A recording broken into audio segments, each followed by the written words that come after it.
UHLMANN reporting for TTN HD Production Live, here with Stan CHERVIN, one of the writers of Moneyball.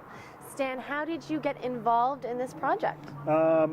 It would be almost exactly 8 years ago, in February of 2004, Rachel Horowitz, the producer, had been obsessed with making the book into a movie.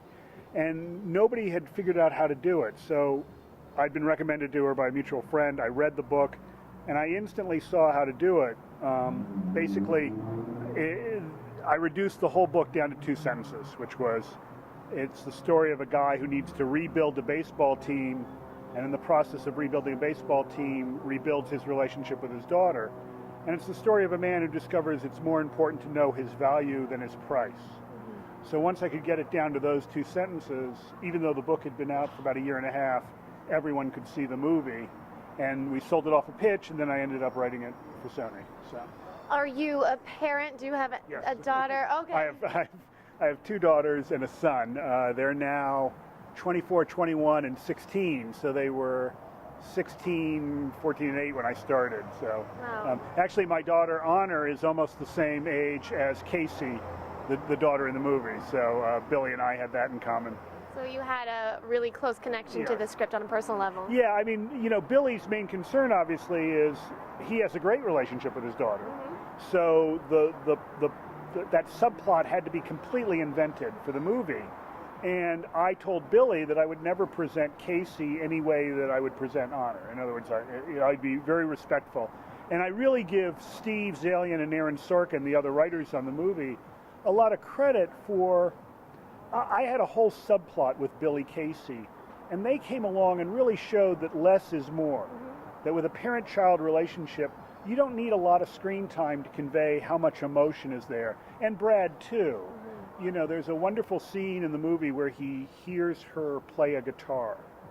And his reaction tells you how much of her life he missed, how much he regrets it, how proud he is of her, and he does it all in a reaction shot, you know, which would take me 10 or 12 pages, so.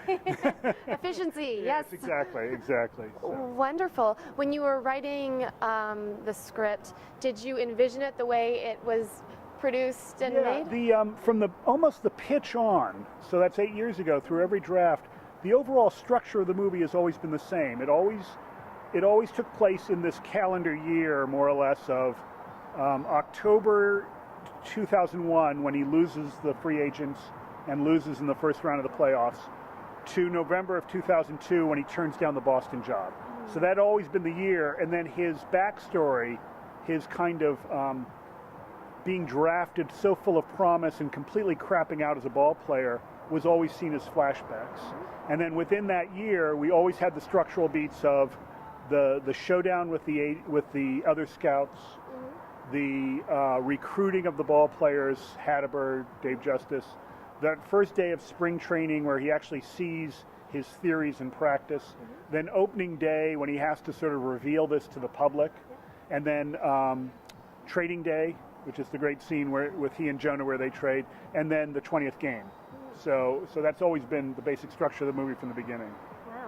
You've been working on this since 2004, so a long time. Has it been an exciting process for you as you've gone? Has it been? It's been terrific, because the first writer on was David Frankel, and the current director is Bennett Miller, and it's really a great opportunity to work with a director, particularly a director as talented as David and Bennett, to show what they bring to the mix. I mean, you know, I always say that the subtitle of the book is The Art of Winning an Unfair Game.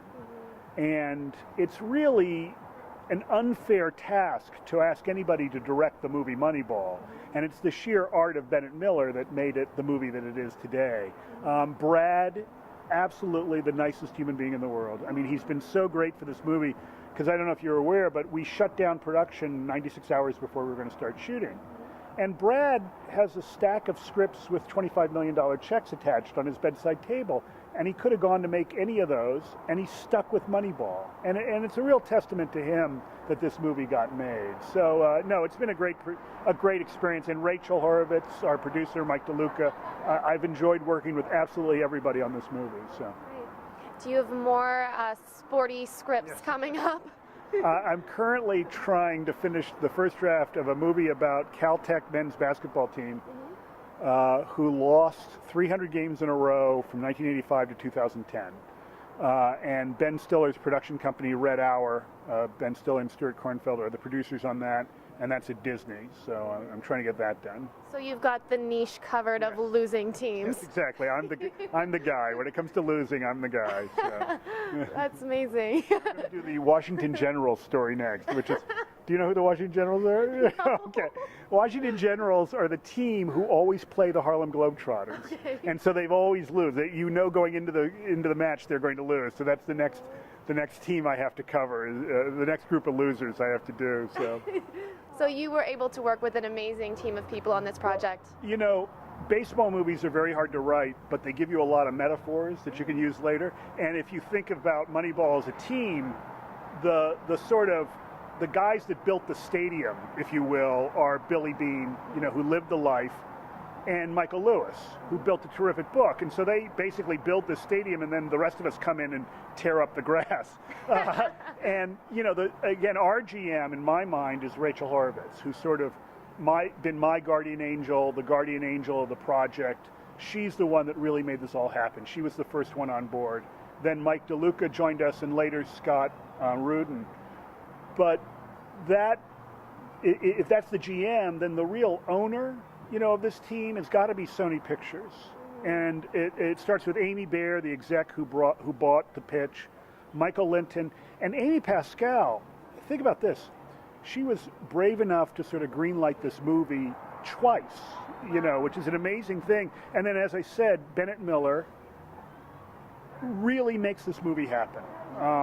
And then he does it by fielding this remarkable group of actors, you know, our players, Karis, who plays the daughter, Philip Seymour Hoffman, Chris Pratt, Jonah Hill, and of course Brad Pitt, you know, who is an all-star in every definition, which is as an actor, as a producer, as a human being. But the other thing is that, you know, I was the starting pitcher, and coming out of the bullpen are two of these Hall of Famers. There's no other word for it. Steve Zalian and Aaron Sorkin, the two best screenwriters working today. Nobody likes to be rewritten.